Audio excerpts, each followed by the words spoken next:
Hey, folks, my guest today is Randy Frisch. He's the Chief Evangelist for Content Experience and co-founder at Uberflip, a marketing platform that empowers go-to-market teams to create content experiences at every stage of the buyer's journey. He's defined and led this movement, prompting marketers to think beyond content creation and truly put their customers first by focusing on the experience. Randy, you ready to take us to the top? Let's do it. Thanks, Nathan. All right. I know I remember our chat from years ago, and then you popped up on my LinkedIn the other day, and I reached back out, and I'm glad to be reconnecting. So before we get into sort of how to market in a downturn, right, and this is really what you're thinking a lot about today, help us understand for people not familiar with Uberflip. What do you guys do? What do people pay you for? Sure. So we work with companies who have invested in content and are trying to figure out how to justify its spend. And what I mean by that is we've all invested so much in creating content, but we have this other problem now, which is how do I engage buyers? So we can help often more mid-sized to enterprise organizations take all the content they have, put the right content in front of the right buyer at the right time. So we actually power that end page that you send someone to. Maybe you're linking off an email, an ad, a social post, whatever it might be. We're often linking to a destination, and we are that destination, but completely personalized and relevant to the buyer. Mm-hmm. And is that so? You're the technology that enables the brand that's paying you to customize that experience? Exactly. So we're a SaaS platform. We started this about 10 years ago. And when we were doing it, we saw people investing in all this content. But one of the things that we felt was that they didn't have the technical skills to build these landing pages of content. So we became that actual displacement for a CMS in this use case. Not suggesting you don't need a CMS. CMSs are great, and I partner with a lot of them. Companies like WordPress VIP is one of our best partners in how we go to market. So a lot of people have a CMS, but the CMS was ultimately built for a different user, right? Your web developer, your IT team. The marketer needs to personalize these experiences every day in all the campaigns that they're sending out. So we provide a platform that the marketer can use with no code to jump in and build these destinations completely, though, hosted on their own website. So, Randy, one of the big questions I'm getting, both during COVID and now with the economy doing what it's doing is, Nathan, should we change our pricing? We're pretty expensive. Should we go down market? I believe when you last came on in 2019, we talked briefly about pricing, and you mentioned sort of ACV ranges in the 30,000-ish range. So I guess my question to you would be with, let's skip COVID. Let's talk about like today, what the market's doing today. Are you hearing pushback from enterprise customers going, Randy, help a brother out, man? Or are you changing your pricing at all or no? Less so, no. And in fact, it's wild. Our ACV is a little bit more than double that today. So, wow. When we took our first round of funding was probably just after we had connected, Nathan, 4 years ago or so. That's the only round of funding we ever took. And that was the $6 million in 2019. No, that was maybe that was a debt round. But you did 33 in 2018. Yeah. So that was the only round that we ever really think about because we never touched that debt round. If that was 6, I can't even remember what the number was. That is what it was. Yeah. But you had two smaller angel rounds before that, $1 million and a $3 million angel round in 2015. Yeah. It was a safe that basically just rolled in and yeah. Oh, what's going on there, YouTube? Good to see you guys. Now imagine this. You love watching these interviews with SaaS founders, but imagine if we took all of the valuation data out from over 2,807 interviews I've done manually. Saves you a lot of time. Well, we've done this. We've built it into the beautiful interface inside of FounderPath. Check this out. I'll show you how you can access this in a second, but you log in, you connect your Stripe account, you see your valuation real time. You can see what it changed over the past 88 days and even set goals for valuation this year. Now, the secret to valuation is there's many different ways to value a SaaS business. So the reason you're going to see 3 or 4 different valuations inside of your FounderPath dashboard, this is all free, by the way, is because depending on who's doing the buying of your SaaS company, you're going to get a different valuation. A VC is going to pay a different valuation. Private equity firm is different. If you're going to do a minority sale, that's different. And if you sell the whole business, that's a different valuation. You can see all those when I hover over here. Right, so the teal is what a VC would pay, yellow is what private equity, and red is if you sold the whole thing outright. Now, what's cool about this is not built off random data. Again, you guys hear these interviews on YouTube. All these data are built from real-time valuation data points founders share with us on the show. So traction, 1.2 million, seed round, 3.7 raise, they sold 22% of their business. Go in here and filter by the event. Maybe you only want to see companies that have sold the whole business. Well, here are a bunch that have been acquired, the valuation and the multiple. Maybe you're going out right now and you're raising your seed round. Well, go in here and look at all this recent seed deals that went down, what they raised, what valuation they raised at, and what percent that they sold. There's never been a larger data set of SaaS valuations than what you can get now inside of FounderPath, and we're thrilled to bring it to you. All right, we're going to go back to the YouTube video here in a second, but if you want to check this tool out, if you want to jump in and sign up, you can check it out for free to get your valuation at this link, founderpath.com/products/valuations. Or if you go to founderpath.com and hover over products, click on get your valuation here and go ahead and sign up to give it a whirl. Again, all that valuation data live right inside the platform. I hope to see you there. All right, let's jump back into the interview. Go back to the ARPU expansion story. That's incredible, though. So many people would not expect an ACV to double in your space during COVID and now with the economy doing what it's doing. I mean, was this just new products you were offering, or how'd you do that? I think it's a combination of things. We always stood behind the idea that we weren't going to be a point solution and that we'd continue to build out the solution to be a true platform. Early days, we probably called it a platform before it was one. But now we're really there. And what I mean by that is we'll power a lot of go-to-market strategies. Go-to-market is a term you're seeing splashed everywhere these days, that GTM acronym.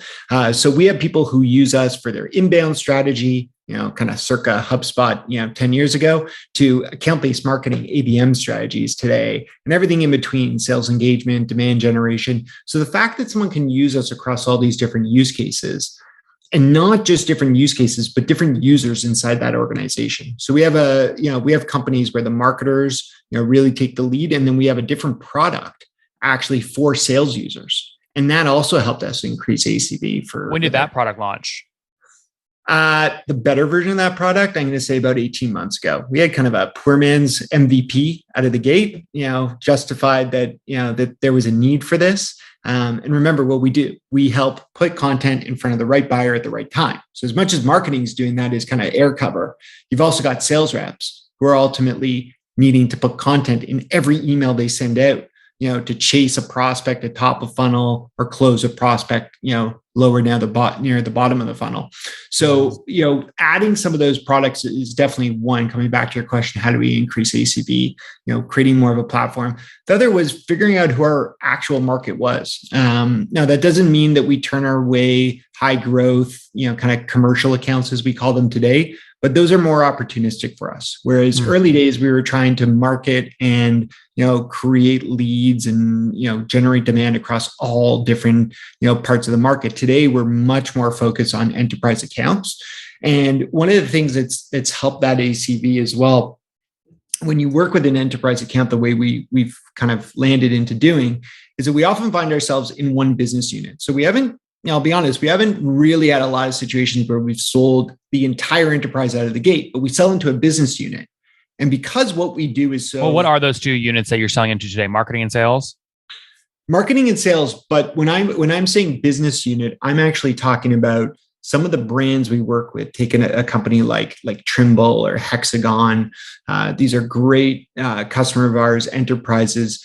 We'll often start with a business unit that's selling around a vertical or a go-to-market motion or certain product within their portfolio. Okay, they're selling. P&G is selling Dove soap, and that Dove soap unit will buy you. Yeah, typically we're a B2B buyer, but great analogy, right? Okay. So if Dove, I don't know what else P&G sells, but say they also sell cookies or something like that, then the group that sees what we've been able to do for their content, and remember, we are actually hosting that front-facing experience. So this isn't just behind the scenes management. This is actually the published web pages that go out to your customers. People see that and they'll say to their colleagues, how did you do that? How did you pull it off? How did you do it in such a timely manner?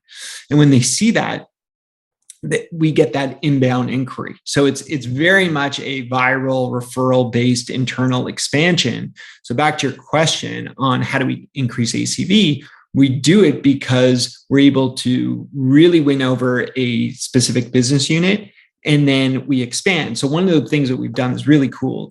Randy, wait, hold on. Before you get more tactics, I have questions about what you've already described. Poor man's MVP. A lot of people are trying to get a poor man's MVP out, and they just struggle. It never goes live. They can't get feedback. What was that for you guys? So it's interesting. For us, it was just not as savvy of a version of what we do today, and it was built, I'd say, primarily with an internal idea versus the voice of the customer. But how did you get it out? So was it some product person, mocking it up in Google That was Sketch? our VP of engineering who did the first version of that. It was kind of a side project for him. He felt it could solve a need. And he talked to the customers too to get more feedback. Not tremendously. I mean, Okay. he had a line of communication, but he kind of went off and built it on his own. It stuck around for a year or so, and we had people using it, but it lacked a lot of the features that it needed. And I'll give credit to the kind of the more robust part of our platform, which we call Sales Assist, which is this add-on that lives inside of your Gmail, your Outlook, or if you're using like a Sales Loft or Outreach, from a nurture perspective as a seller, this thing just follows along and allows you to gather and assemble the right assets and drop them into an email, and then click through that and land on this page of handpicked content and personalized elements for you. So that piece, actually, even at our scale, we were over 150 people at this point. It was what year was this? It was 2 Decembers ago. So 2020. Late 2020. My co-founders, our CEO, kind of just closed himself off, as he does from time to time, and went away at hacking at this. The cool part about it, as much as he built a lot of this himself, he built it off our APIs that our engineering team had made possible. So it wasn't him necessarily going off and creating this skunk project. It was him building off the platform that we had enabled. So as much as he built this, one of our customers could have built this. That was the coolest part. That's so cool. What does your ecosystem of customers and users look like today? Are you able to share sort of how many hexagons of the world you work with today? I don't give exact numbers, but it's interesting you had guessed that our customer count just keeps going up. Our customer count actually doesn't really go up, the count, because we are comfortable in some cases losing some of the smaller customers that we had. We don't chase them away, but we know that we are building products for mid-market enterprise organizations today, and it takes less of those customers. The way when you're expanding revenue, so that works nicely. Yeah, we're expanding revenue, and the reality is that I think people sometimes have to remind themselves, as much as it can be great to have a lot of customers, then you need a true product-led growth approach. You need to really ensure that you're self-serve. We want to get more and more there, or back there, which is where we started, because sometimes you don't want to lose that either. But when you are focused on onboarding and having customer success reps and things like that, you got to make sure you've got the ACV to justify that. And what does your split for your current reps look like today? How many folks are full on the team, and how many SDRs do you have? I don't actually know the numbers by heart. You must use your own tool though to go to market, right? That's why I ask. We do. So we have a smaller BDR team relative to our AE team. We've got a really long-serving, tenured sales team of people who've been here 5+ years. So the nice thing about them is they, a lot of them were BDRs, and they're not shy to, roll up their sleeves and get to know their accounts. And again, because we're going for these bigger logos, bigger accounts, it is very relationship based right from the beginning. Randy, give me a takeaway though for my audience, right? So you've got 183 people total on the team today on LinkedIn. What percent team size are you dedicated to really your sales motion? You think it's under 20 people? No, it's over 20 people. If you include sales consultants, and we also divide new logo and expansion. So we actually have AEs who are doing new logo, and then we have what we call account directors that are sales reps. In many cases, they've been sales reps with us for years, who have moved on to work with some of these larger accounts that we were talking about earlier to be able to expand that ACV. Do you give them a net dollar retention or expansion target? If they don't hit it, they don't make commission? Correct. Yeah. Oh, wow. So you treat them like a regular salesperson. It's only in internal customers. But they're very relationship based, and they're very much focused. There's still a customer success rep on that account, but that success rep is working more so with the existing install base, whereas that account director is looking to work with other business units, as I described earlier. And we do really cool things to support them in marketing too. one of the things that we've done, we call them forum days. And I get to host them kind of as an MC. So we'll take one of our accounts and we'll kind of invite a whole bunch of their other colleagues in other business units, and we'll do a show and tell day. So part of that is the principal account holder will demonstrate the things that they've done to their peers. We also bring some of our other customers to kind of speak as to things that they've done. It's kind of like a full day lunch and learn of understanding how our platform, which is semi-hosted, I said, by me, but we think of it as really hosted by the account, the account themselves, right? Our champion inside of there gets to say, look what I've done. If anyone else wants to learn about this, here's an opportunity. And for our larger accounts, we do that once a year. The account director, as I just described, is very involved in that. And it really allows them to lead that account to some of these expansion opportunities. So Randy, before we wrap up here with the famous five, if you had to sum up in a sentence or two how to market a downturn, what's the answer? It's a great question, and I don't have all the answers. So what I did, just to give credit, is I was about to write a blog post about this, and I was like, I don't know shit. So I went out and I asked 4 CMOs who were CMOs not recently, but and they still are recently, but back in 2008, like the last real long bear market that we all had to go through. Megan Eisenberg, Brian Carden, Peter Isaacson, Alyssa Fink, who was the CMO at Tableau for 12 years. I mean, these are amazing people.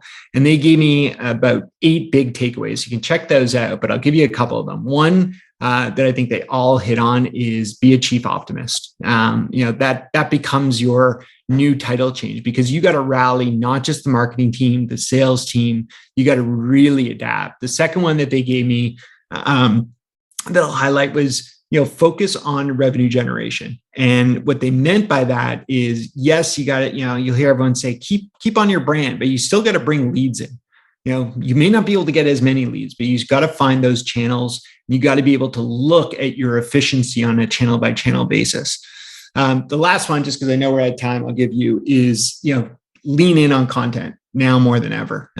They all agreed on this. Now, that doesn't necessarily mean that you have to go create more content, right? But it means you have to go and do an audit of the content you have to understand what's going to be important. What are people looking for now? Because it's different, right? What they're looking for now is different, just as it was different when the pandemic hit, right? When the pandemic hit, we all had to change our content, our messaging. We got to do that again. The good news is we've gotten better at it, but we have to lean in. We've got to do so in a way that's not obnoxious, where they're like, they're just trying to talk to me like I'm an idiot, doesn't understand what a recession means, but more so talk to them in a way that's relevant to the way their team may have been restructured as of late, may have different budgets to work with, may have different goals that they need to accomplish as a result, and show how your solution can help them navigate whatever problems may be ahead.